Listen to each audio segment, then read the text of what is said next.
Okay, it's Tuesday, May the 20th, 6 p.m. Call the Grayson County Planning Commission to order. Opening business, we'll have approval of the agenda. The agenda was included in your paper submission. Hope you've had a chance to review it.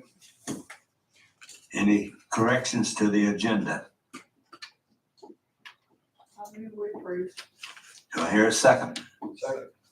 All right, all in favor say aye. Aye. Nay?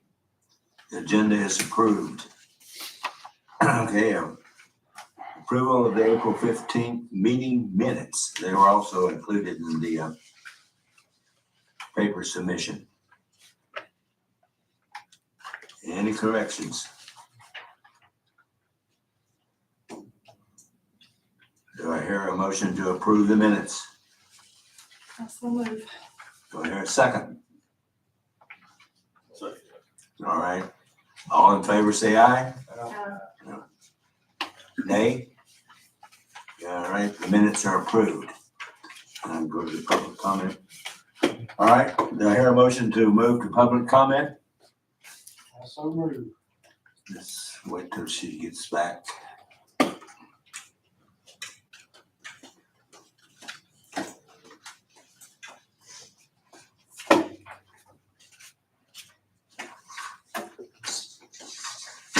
All right, we have a motion to move to public comment. Do I hear a second? Second. All in favor say aye. Aye. Opposed, nay. All right, we're in public comment. And we have two gentlemen tonight. Looks like Terry Carter and Chris Darker, yeah. All right, 2524 Edmonds Road and both from Edmonds Road. Okay, gentlemen. Mr. Chairman, thank you. Folks, it's good to see you. I appreciate y'all meeting with us tonight. My name's Terry Carter. 8 months out of the year, I'm a resident of Grayson County. 4 months out of the year, I live in James City County. I spend more time here in this county than I do back at the other place. I'm a property owner at the Deer Creek RV Resort, which is located at 2524 Edmonds Road. Photographs are there. I'm going to show you a few photographs. I'm just going to take a minute or two to introduction. Then Chris Darker, who is the president of our homeowners association, is going to get into some of the details. Now, the way I was raised is this: if you're wrong, you admit it. If you've done something wrong, stand up to it. And I'm here to tell you tonight that we, the property owners of Deer Creek RV Resort, are not in compliance with law. We're here tonight to try to fix that problem. And we believe that working with you and with Ms. Black, that we can find a solution to our problem. Just a second, I'm going to succinctly tell you what the problem is. And I'm going to just, before I do anything, she's going to kill me. I heard her say she can't be mama to everybody. But I've had the real honor and pleasure of working with, if you don't mind, I'm going to call her Jada, for the past few weeks. She's a smart lady, and she's come up with some wonderful ideas and thoughts, and she's been very cooperative. I go so far as to tell you that your staff and Jada is a great ambassador for Grayson County. She really is. And she makes everybody feel welcome at home. Here's what our situation is, real plain and simple. This development is an $11 million development. Developed by Mary Ruth Blair in the year 2009. It has always been zoned farm use. But when Mary Ruth Blair developed that, you're going to see, Chris is going to get into more details on it in just a second. It was developed as a zero-base lot line. Our properties come right up to each other, we build right up to each other. We're neighbors, we're friends, we've been that way. We bought properties in there and know that. And so we've come to know, or come to learn recently, I say recently, Chris, in the last year and a half, that we're not in compliance, that there are setback requirements. And all of a sudden, bam, let's put a stop to our construction because we are zero. And folks, we need your help. We're here to try to work in partnership with you to find a win-win solution. What's good for Grayson County can be good for us. we come here to Grayson County because we want to be in Grayson County. And we want to be good citizens of Grayson County. We don't want to do anything that's wrong. We don't want to do anything that's illegal. We need your help. And I honestly believe this planning commission's only help we've got. So having said that, lay the problem out in front of you. I'd like to turn it over to Chris. Chris, talk to you just a little bit when he wraps up. And I'm going to come back and close out. I promise not to give a Baptist approach to it. We'll be here all night.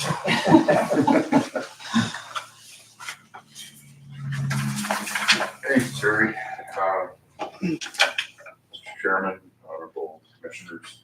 My name is Chris Darker, and I am here in my capacity as president of the Deer Creek Motorcoach Resort Homeowners Association. I purchased my lot at Deer Creek Motorcoach Resort in 2020, and I've served on the board of directors for the past 4 years. That isn't why I bought there to be a president of an association, but it kind of ended up that way.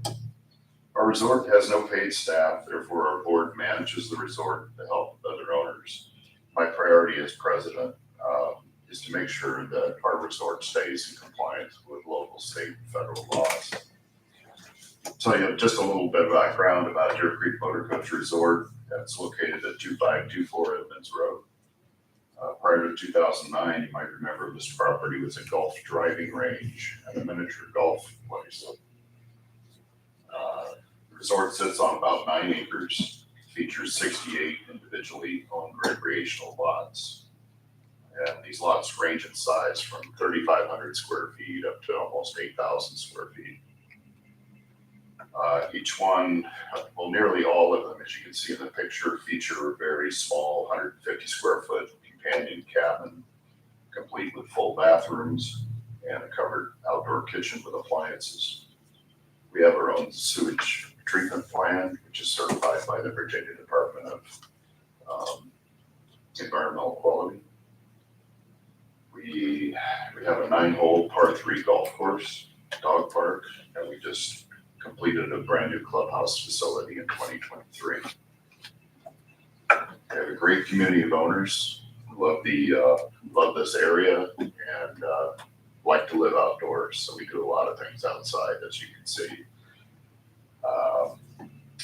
Our Motorcoach Resort is open from April to October, and we are the only Class A only Motorcoach Resort in the state of Virginia. Each year, through our marketing and rental program, we bring in about 75 renters, guests that come and stay for maybe a week or maybe a month. And some of them become new owners in the resort. The reason I'm here today is because our association is concerned that our resort is out of compliance with the farm use ordinance. This came to our attention last summer when we were told that any future development in our resort must now include 10 to 15 foot setbacks. And as you can see, that isn't what we have right now. Our entire resort has been developed over the last 15 years, and owners have been allowed to construct cabins and outdoor kitchens with 0 setbacks. We still have several lots that are not fully developed because of this new requirement. We put these on hold until we can find a resolution with you folks. We don't want to be telling potential owners that, oh yeah, you can do it just like we've been doing it, when that doesn't seem to be the case any longer. So developing these lots with the new setback requirements would negatively impact our harmony within the resort, as well as the value of the lots themselves. Currently, 80% of our owners have purchased their lot over the last 4 years. These owners purchased these lots believing the resort was in compliance with the law and zoning requirements based upon what they saw. A recent example is construction on a structure was halted in the middle of construction by the county building department during an inspection. The owner was told that he would need to get a building permit for the structure, get permits for electrical and plumbing and that kind of thing. After the permit was obtained, the structure and plan was approved by the county. There were no required setbacks, and the lot passed final inspection. This reaffirmed our belief that there were no setbacks required, since the planned structure sits only 3 feet from the lot line. So last summer, we were told by the building department that our new structures and structure additions must comply with the 10 to 15 foot setbacks.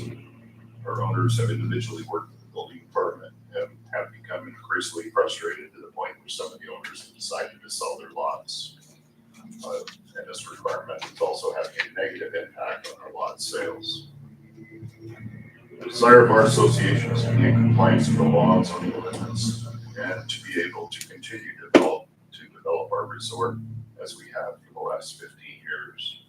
Our owners have expressed their frustration to myself and our board of directors and have asked us to come and seek a resolution. The board has appointed Mr. Terry Carter, who you just met, who is an owner at the resort, and he's assisting our board and speaking with your staff to seek a resolution on the issue. So on behalf of our association, I appreciate your willingness to hear us so that we might find a resolution, move forward, and be in compliance. Thank you very much for your attention. Thank you. There are a couple of other pictures. There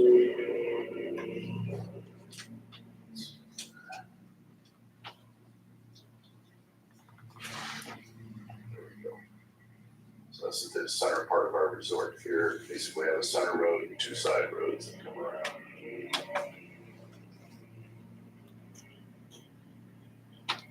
That's the flat map of the resort there. There's a couple of other pictures as well.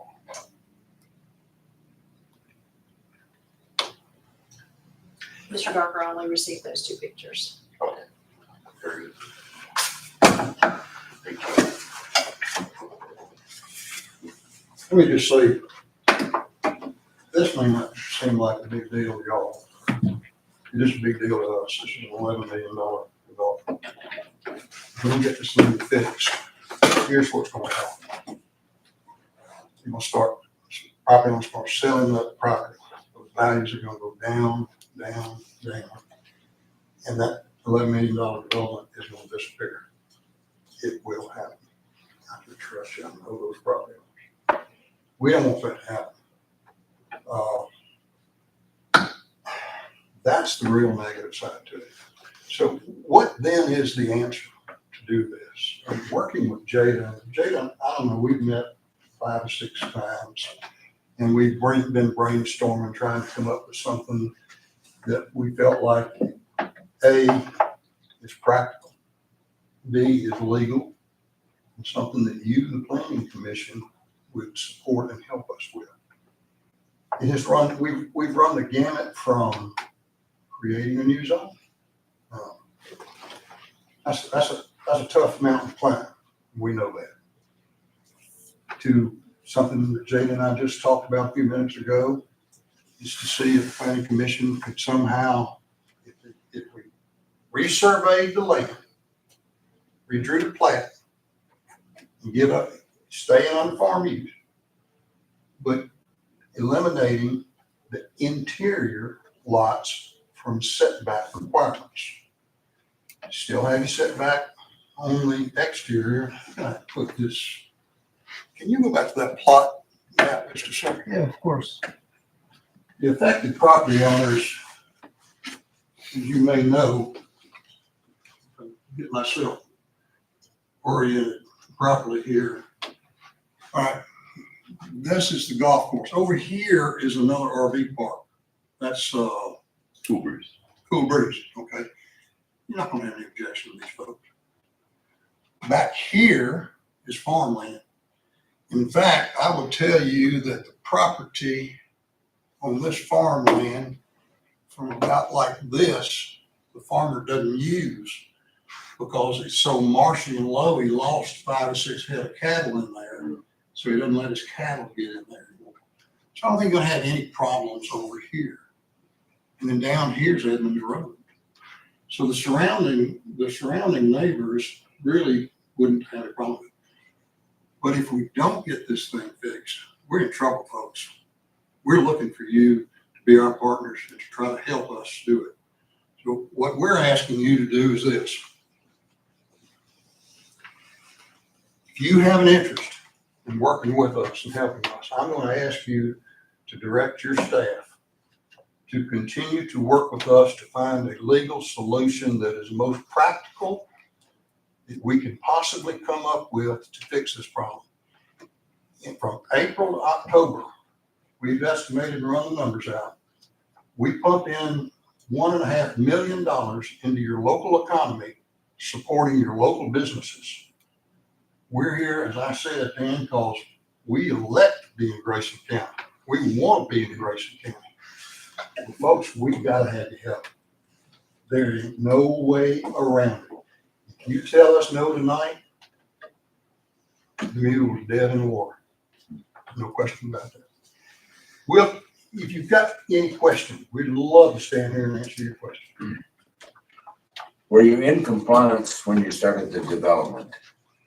This property, you know, that's a great question, Dan. And Jada and I've been, and Chris have been trying to figure this out. Here's the best I can answer your question. The county at that time, Barry Poole was a developer. Barry come in and he applied for a special use permit. It was under, correct me Jada if I'm wrong, it was under farm use at that time. Rural farm. Rural farm, I'm sorry, I'm 76, I forget. Rural farm. So to answer your question, Dan, I think Jada'd have to really answer it, but I would say to you, I think that they were. Jada, is that basically correct? It is my opinion that the original plan was nothing more than a 150 square foot storage building, and Motorcoach, Class A Motorcoach was supposed to be on those parcels. However, it has become more than that, and each item has encroached upon lot lines, interior lot lines. That's the best, Dan, that I can tell you. So you're obviously got a great question here. Well, how did that happen? So we didn't have setback requirements at that time. We did. It's always, I looked back in the 6 and 9 ordinance, rural farm was still 10 feet Okay. to the interior. Well, we've got a massive development here. As you said, multi-$1 million pumps money into our economy. Yeah, I mean. Can As they- far as- Soon you pay taxes, right? Yes, sir, we do. And we know that if you make these changes, our property taxes will go up. I had a few people back there say, oh, the property tax. I told them, shut up. It's actually the most valuable land in Grayson County. Well, I like that. Is it really? I admit, I've been by there, but I haven't paid much attention. I was impressed with your roads and all that. Can they So what apply are you, for any type what of are grant? you requesting of us tonight? Help me, Jerry. You gave me the hints and I forgot. Let me ask Lisa's question. Lisa had asked about a variance. You cannot do a blanket variance. It's illegal. So each owner would have to come to the Board of Zoning Appeals for every lot, every time they wanted to do something. So the whole subdivision's technically out of compliance. So to answer Mr. Carter's question, that we're gonna have to kind of get creative. I think we need to maybe have it re-subdivided, vacate the plat, have it redrawn. There's been some changes to some of the parcels. There's some data in the files that boundary lines have adjusted and property owners have shifted their lines.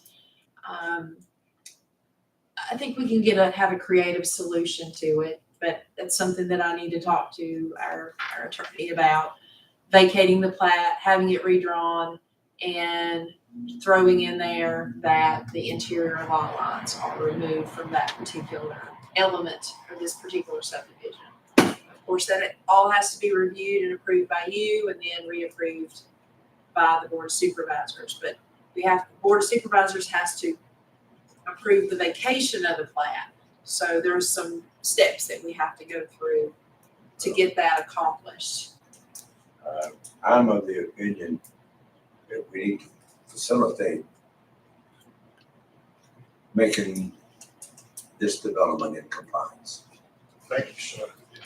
I salute the Air Force, and this is an old Army guy, that don't happen often. I told you about that intelligence thing. All right, anybody else have a comment? The exterior lot lines, is there any encroachments on that 10 foot as it sets now? If it is, I don't think so. I don't think it would be. But if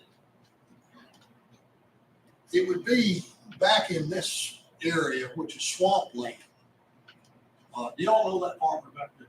You know the land I'm talking about then, how bad it is. Yeah, it's pretty bad. I can't, I'm like Chris, I don't think so. I don't believe there is. There's these lots over here border the golf course, which is our common area. So that's still part of the resort. Right. Yeah, like I said, this is the farm. There are structures on almost every lot up here, but I'm gonna say they're at least 10 feet off that lot. I would agree with that. Having that, because the snakes back there. The reason I asked, I'm all for vacating, the interior setback lot line, but to vacate the exterior, that'd be saying y'all can go to the line, but the adjoining property has to stay 10 foot from your line.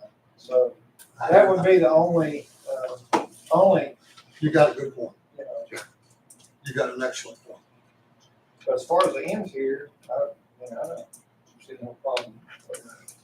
Whatever the process we got to go through to do it, but we'd have to look at the exterior and see if there's something, if there's already structures within that setback, what do we do there?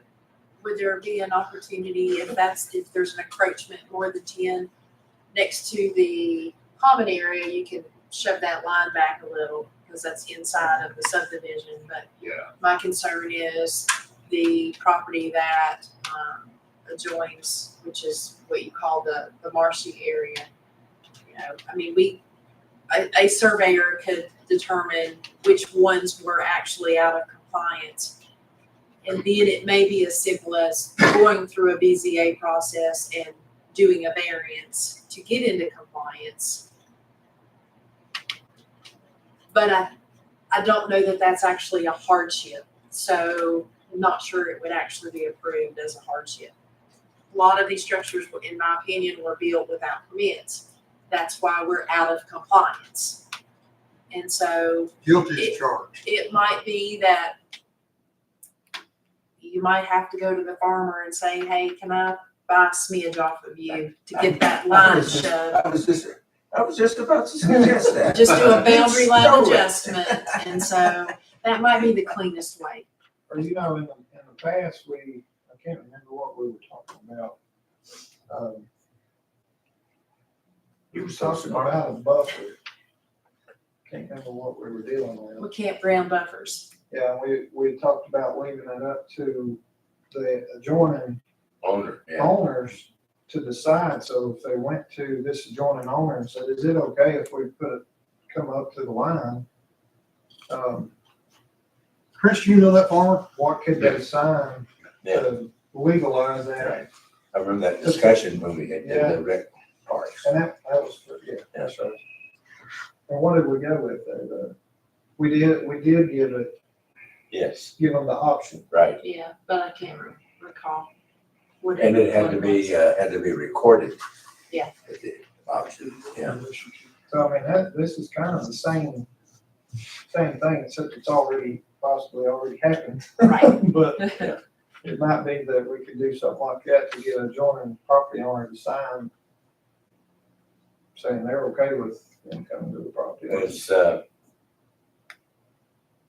anybody opposed to doing what we need to do to make this legal? And I think we need to do everything we can. All right, Lisa, I think we need to help them however we can. or Jada, what do you need from us? Motion to, Just a motion for direct staff to start facilitating discussions and working with Deer Creek too? yeah, working with Deer Creek. Okay.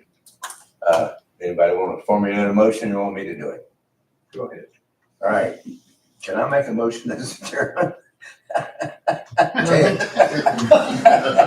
She keeps you straight. Well, we can have a discussion and one of them can do it, right? I think, if I were doing it, we'd make a motion to have the planning commission staff work with the Deer Creek representatives to find a solution to their non-compliance problem. Would somebody like to make that motion?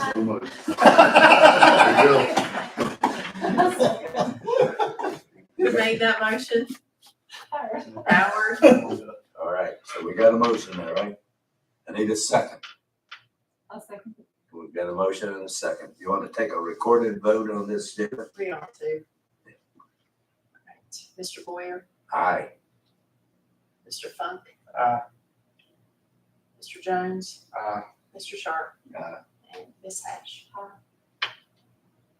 Motion carries. Motion carries. Folks, thank you. Thank you very much. Thank you so much. I really, you don't know what this means to us. Well, thank you for your interest in Grayson County. Listen, I could sell the damn property down in James City County. You got something in James City County that I wish we had here. What's that? Raw oysters. Why didn't you tell me I brought some? You know what you've got up here we don't have down there? Mountains, Crawfish. crawfish, okay. Do you have crawfish here? Absolutely, you got crawfish. I'll trade you the oysters for the crawfish. I'd love to do that. Thanks so much, folks. Jada, thank you. I'll call Be in you in a touch. week or so. All right. All right, here a motion to close the public hearing. Second. Second. All in favor, say aye. Aye. All right. We got old business. Jada? At our last meeting, we had talked about the matrix and trying to implement some of the new strategies, quick strategies, short-term strategies that we wanted to accomplish in the comprehensive plan, and the commission decided to come up with a couple. It was 7-7 and 11-11. 7-7 involves transportation, which was to amend the administration process for rezones to include site plans, review, interaction with VDOT for rezoning applications. I will let the commission know that this was just some generic terminologies, just some sample information that maybe we could include in the ordinance. And it may just be as simple as, I've had a conversation today with VDOT. They sent me over some information that is in the process of being updated, and it's their instructional information memorandum for the Office of Land Use. And basically they are revising this information, and it's not quite done yet, which we may want to table this until we know a little bit more about what VDOT wants.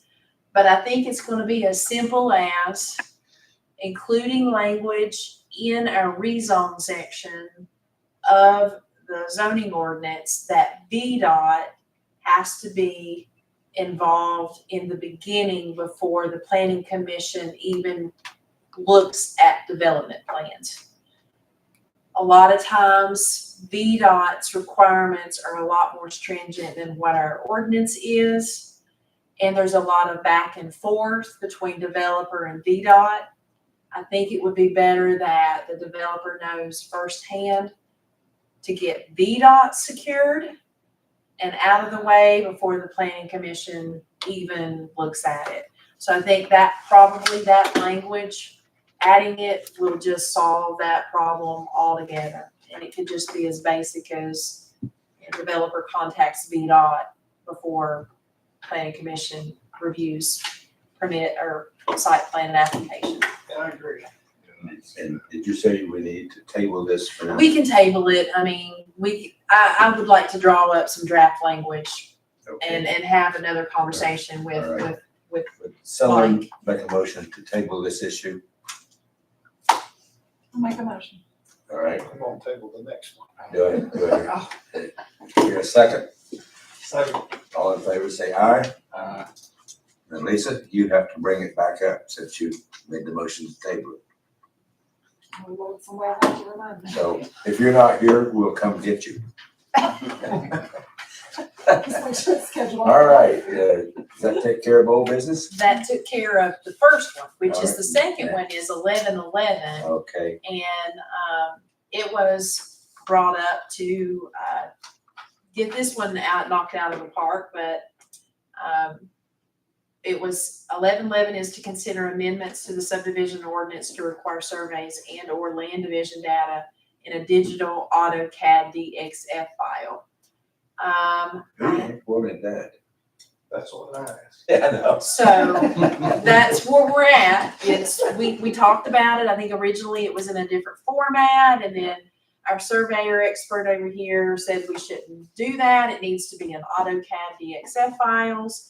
I've had conversations with Hurt and Profit, and I've also had a conversation with our GIS, Christian Bernard, and both think it's a great idea, but the thought process is all of this was just sample language. My friend, the surveyor, shows up in my office today and goes, "Where did this come from?" And I said, "Hey, it's just sample language." He said, "No, this is going to not." So I think you probably have some comments to make on this, Oh, don't you? Yeah, we gotta think about this. No, my biggest problem was, it's talking about it, the file should be compatible with the latest version of AutoCAD, which would put it on the surveyor to have to update his AutoCAD program, which can be a couple $1,000s. And then the other thing on there was talking about existing and proposed topography. That costs the landowner thousands of dollars to do an actual topo of the property.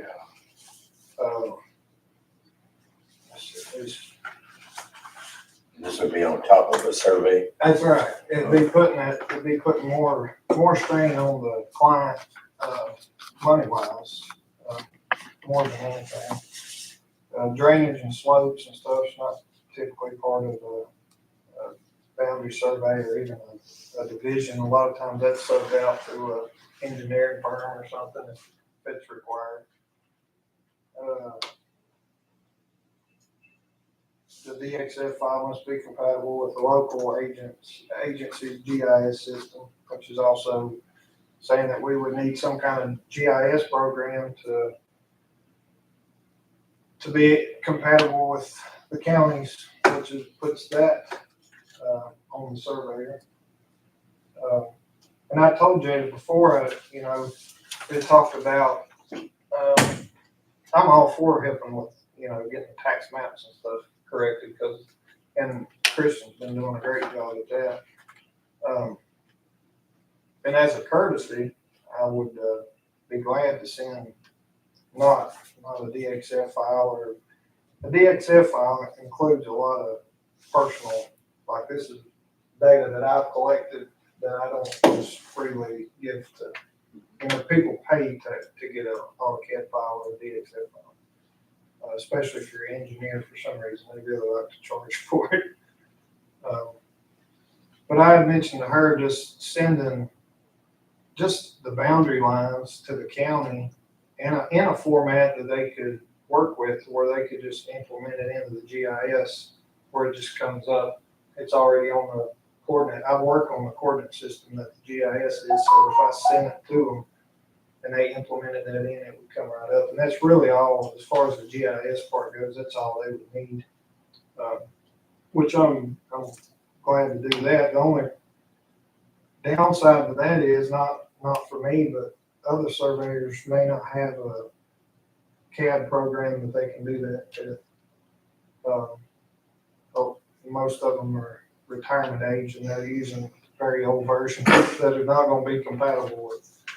So we would be asking them to actually upgrade their programs and equipment at their retirement age. So they don't want to learn nothing new. I don't want to learn nothing new as far as the programs go. Well, you say yours is just sample language. Oh, yeah, yeah, Oh. it's, so my question to you is, do we need to revisit 11-11? Does it need AutoCAD DXF files? Does that need to be removed? Or, Well, like I said, I have, almost the latest versions, but other surveyors Right. are not. So I'm not sure what their programs, whether they can convert to DXF files or not. so if it was just something as an amendment that would say, request if available. Yeah. I don't An think we auto- could, and again, I told you about, Don, before he passed, he was talking about the same thing. Being required to send our personal files to the county, and his comment was, I don't think they could make us do that. Right, right. So, I feel like it ought to be a request or a courtesy on the surveyor's part to do it if it's needed. Right, But to require it, I don't think, I'm not for that. Because that's more work on us, and that's gonna be passed down to the client. And right now, we have a shortage of surveyors, so to add more work to them would not, to me, wouldn't. And the Not cost, at this time, the anyway. cost of surveying is, Yeah. So this would put be more stringent on And them. how often are you gonna have to update? Is it gonna update every year that you're gonna have to buy the update? That's right, it depends on what the county has, and what would be compatible with whatever program they're using. well, is it possible that you two get together and work out? Well, and I told Jada, I need to talk to Christian and see what kind of files that I could send them that they could use. And then in that case, we might change that DXF to a DWG or KML file or something different, but, and then it should just say boundary lines, yeah, I don't. think nothing that- more than that, so it would be No. just, When we're just talking about, variance and distances of monuments and easements and right of way, all that's gonna be on the finished survey, that gets reported. So if it's just for the county's benefit, as far as, and I assume it's mainly for the GIS, all that they put on there is fine. There's no meets and bounds on the GIS or anything like that, so that just would be needed in my opinion. Other than just the property line. And I like I said, whether it's required or requested or recommended, I'll send them either way, because I like to see the GIS speak. Well, can we just informally say that you and Justin will work together to adopt the language and then bring it back to us again? Yeah. Okay. Do everybody agree with that? Okay. All right, does that take care of old business? All right, new business, review second single division by Mary Ruth Blair. in your board packet, there was a survey done by James Halsey. And during my review, I caught that this particular property had been subdivided in 2019 by Ms. Blair. And under the subdivision regulations, staff, myself, can only do one administrative single division review and approval. So therefore, this is a second division of property. I do not see any issues with it. I'm just not allowed to sign off on it. So the residual of 67-A103 meets the requirements of the zoning ordinance. It's greater than 0.688 acres, and it has road frontage. I just can't formally do it. So you're asking the planning commission To review it and sign off on it. Do you If see you have in front of you the larger scale if you need to review it. Do you see any problems with it? If you could do it, would you do it? I would. Ask her if she could do it, would she do it? And she said yes. This was cut out.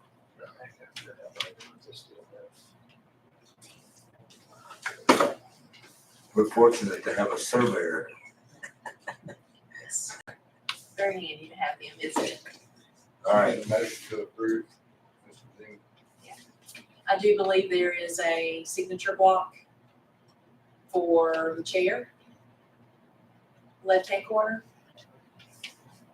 It's not on yours, but when I had him resubmit them to me for signature, I had him include the signature for the chairman. So today you're gonna be the chairman if you so choose. Plenty of road frontage left on the main track.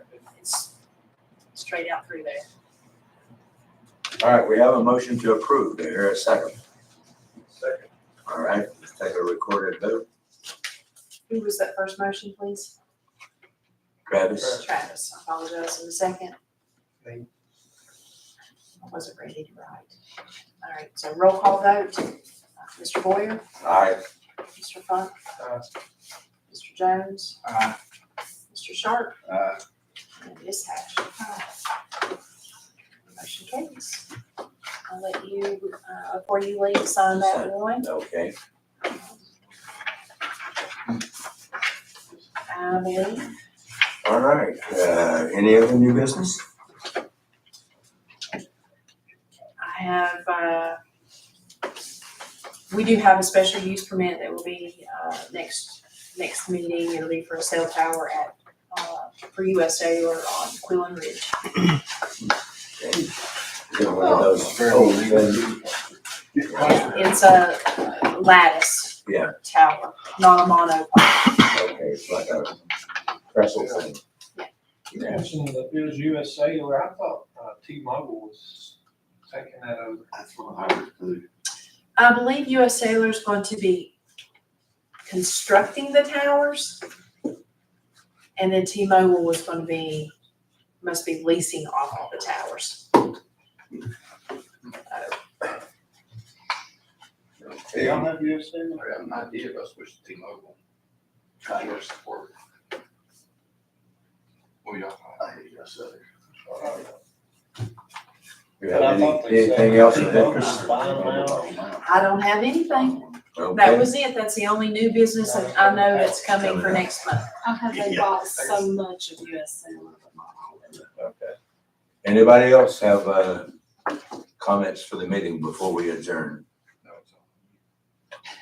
Do I hear a motion to I make adjourn? a motion to adjourn. Do I hear a second? All right. All in favor, say aye. Aye. Any nays?